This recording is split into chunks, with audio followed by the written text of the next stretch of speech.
Hey, what is up everybody? Blaze here, and today for you guys another video of Persona 5X. Inside today's video, guys, we're going to be going over, is the 5-star for Chord really worth it? I've gotten this question quite a lot on stream, and even though I've answered it multiple times, I still keep getting it. So I want to make sure you guys know exactly what you're doing, especially when it comes down to investing in this character. If you have the gems to get the 5-star weapon, heck, even if you don't have the gems to get the 5-star weapon, continue on grinding, because this weapon does make a heavy change. Now, for some of my people who really want to know the answer off that, the TLDR is yes, the 5-star weapon is very much so worth it. One of the few weapons inside the game that I highly incentivize everyone to get. So yes, you do want to get this weapon. Now, for the people who want to know the actual damage calcs, the differences on buffs, the differences on your characters, we're going to break that down and showcase both the 4-star weapon and the 5-star weapon. So thank you guys for sticking around. Let's get straight into it. So the first thing that you guys are going to notice with the Chord herself is going to be the damage numbers.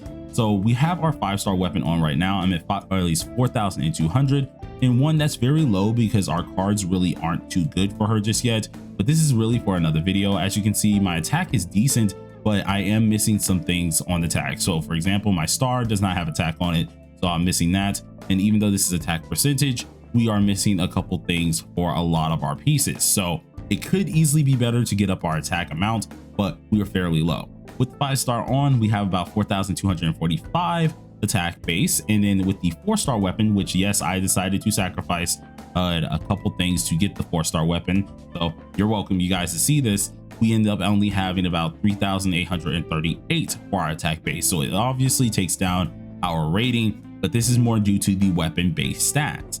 So having a maxed out 4-star weapon, you can see obviously it's lower, and having a 0 5-star weapon is obviously higher. Now, where this really determines or changes things around is the actual thing that the weapon does. So in the forge details, we can see that Rock and Roller, aka the 4-star weapon, is increasing your attack by 24%. It also increases your attack by 52% for 2 whole turns if we use what's called Chords skill 3, which is Catchy Hook. This is not really too good because the whole deal with Chord is to exploit her kit. Her kit already gives you a lot of attack. If you got that A1, you're getting some crit rates, which unfortunately I don't. So this is going to be a little bit different for some people, but you get that crit rate. You're then able to exploit a lot more of her highlights. Well, the 4-star does not really do any of that. It only helps out the attack side of her, which is the last thing that you really need help on. But the 5-star, if we take a look at it, which is Superstar over here, its forge details, Groovy Session, increases our attack, which is already something the 4-star does, but increases it more. And then at the start of the battle, it starts to exploit more of her kit, and it fills her highlight gauge by 40%. So on the first turn, we should probably be around like 50% highlight gauge, maybe even 60% than normal, which is way better than having little highlight gauge from the 4-star. The other side that really makes this weapon an extra step above is that it increases the co-star, aka the person that we end up buffing with her skill 2, attack even more by 15%. And every time we use an ally highlight or her highlight, it increases the co-star's attack by an extra 5%, which can stack up to 3 times, being an extra 15% attack. So if we look back at the 4-star weapon, you already have the 24%. Well, we trump that immediately by 6. And then of course, if we get another 15% for our co-star, while this one has just a 52%. So 15%, then another 15% if we can get 3 highlights off, making a 30%. So we're technically only about 20% behind on attack due to the Catchy Hook happening, but this is something that can permanently be on us at all times as long as we're using highlights, which is going to be highly spammable with a 5-star weapon. Our whole deal is doing that, so you really want to take advantage of this as much as possible. So let's go ahead and show this in battle to show you guys the difference between the damage markers. Now, I'm not going to be changing anything. We're going to use the same type of fight. We're going to use the same rotation, and we're just going to break it down that way. I think it's the easiest way to show you guys all the buffs and the easiest way to show you guys the examples. So let's get straight to it. The team that I'm using here is going to be this one. It's pretty easy, nothing too crazy with it. Same dagger, same type personas. This round, since we have the 5-star weapon, you guys are going to see how fast we get the highlight. So at the bottom right, if you go ahead and look at it immediately, we have around 64% highlight. That's not something normal you're going to have. She does provide you a little bit of highlight in her regular kit, but you don't normally get that much. So off bat, we're already getting that. And if you guys have looked at the 5-star weapon, we are getting an increase of attack by 30%, which is already helping us. So let's go ahead and look at our Chord. We automatically have course. All her buffs looking decent. We're about 4,796 in battle, which we need to be, of course, higher than this, but still pretty darn decent. And if we look at our Makoto, 5,320 off that and her regular stuff.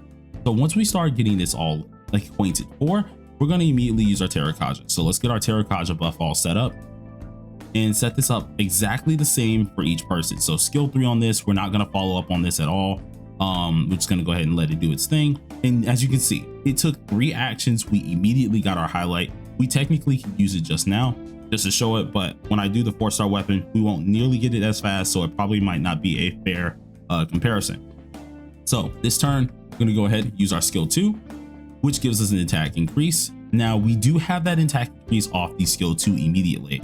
That's already something that we're going to know that we're going to have, which is going to have a higher base stat, being the co-star of 1,151. This is going to be obviously lower with the 4-star weapon, but if we can check immediately, we get the Groovy Session, which is the additional little thing from Superstar, giving us a 15% co-star attack increase. This is not something that you get normally off the Rock and Roller, aka the 4-star, so surely do keep that in mind as well.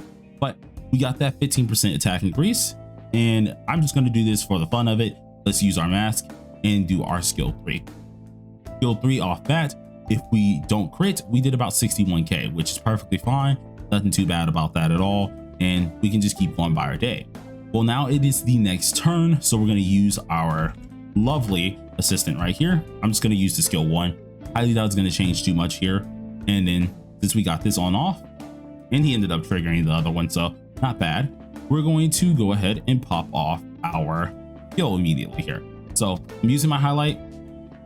We get a buff from the highlight, obviously, and that's going to look something like this here. So we have the co-star, we have Groovy Session, we have the thing from Okeon buffing us as well, and then we are getting the bonus from our what's called our highlights, as well as our damage due to Chord going ahead and popping her highlight. So if we do this here, which is going to buff Rebellion, or at least buff up our crit from Rebellion, let's use our skill 1. I just want to kill this dude off because he has all the elements. So I don't want to kill him with Makoto because, you know, we got to make sure everything is correct here. So let's go ahead and kill him off here. Nothing changed. Let's use our skill 3, which is Catchy Hook. And immediately we're getting 78.1% off of this skill. And this will make our damage or our highlight hit about this much. So if we use this, 172k, not bad. I think the highest I've hit is like 200k there, but that had no elements on there, no debuffs, none of that stuff. And we still did a decent bit of damage. Now we did use a highlight beforehand. So if we immediately go check everything up here, we got the 25% co-star, or 25% immediately being here. Remember, it was 15%, but since we've used a highlight, which I think we've used 2 so far, we end up getting about 5% extra. So we've used at least a highlight 5 extra percent twice, being the Chord highlight, and then our Makoto's highlight is 10%, meaning we're at a good amount of 25% extra attack. So automatically you guys can see that increase. And if we go ahead and just do a raw hit of skill 3, we dealt 98k off a crit, which is pretty darn decent. So if we go ahead and change our what's called our weapon to the 4-star, you guys are going to see a significant decrease, not only in just the damage, but also in the highlight. Now our damage isn't going to be too far off because we are getting a major buff on attack, because that's all the Catchy Hook does do, or at least the Rock and Roller does do. So we do have to keep that in mind as well. But using the 4-star weapon, go ahead and put this on, we get the lower side of things. Oh, what? I didn't even swap it. My bad, you guys. But we get the lower side of things, which is taking down our attack.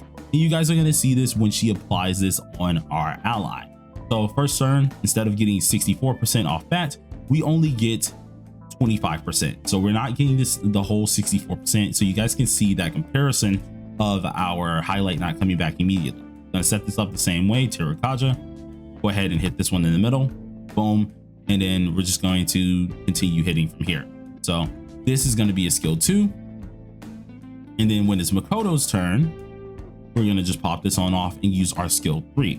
Now remember, our damage is already going to be great because at this point in time we are getting a little bit of a buff, but our co-star is only 1053. Remember, we had 1151, so that's already lower than normal, and the only thing that we're getting is the attack up just from this. So do keep that in the back of your head there. So we get our attack up and we're just going to use our skill 3. Still going to kill the dude. We did a 110k, which I think we only did 90k because we crit, but at that point in time we didn't have all the debuffs on that one enemy.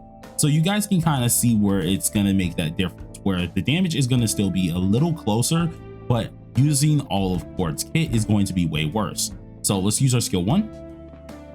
And then this turn, we're just going to pop off everything that we need to do. So last time we went ahead and just popped off our skill this second round. So we're going to use this again. And instead, since we haven't used Catchy Hook, we're not going to get that buff. Remember, for highlight, we were getting a 15% co-star attack increase and then a 5% extra increase of our attack on our co-star. Well, we are no longer getting that because we do not have our 5-star weapon on here. So we're just getting the very basis. So let's go ahead and do the rebellion. Do a rebellion buff immediately here, and then pop off the same thing that we did last time. Use our skill 1.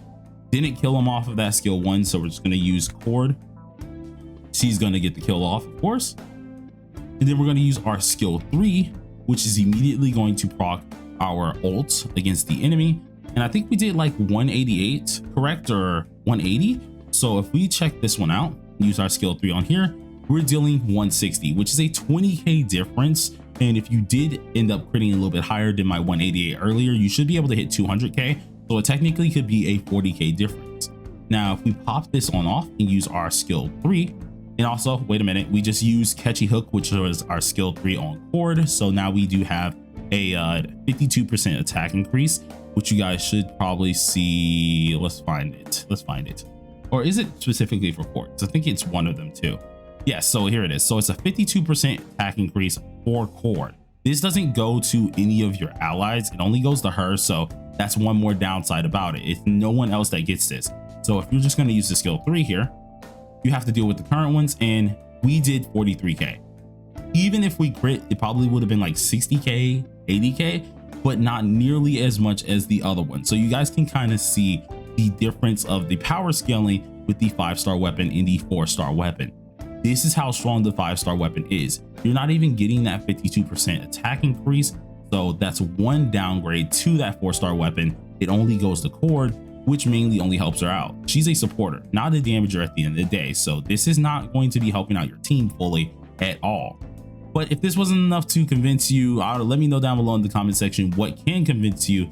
I would say you guys really do want to get this 5-star weapon. So hardcore, go for it. If you lose your 50-50 to it, grind everything that you can and try to get this 5-star weapon. It really is worth it and will be worth your buck. Though, of course, if you're going for S-Closer and her weapon, well, you're gonna have to make a decision there, where either go for the 4-star weapon and take that damage decrease for your DPS, or go for the 5-star weapon and get that lovely damage increase that we do need. Thank you guys for watching. Peace out.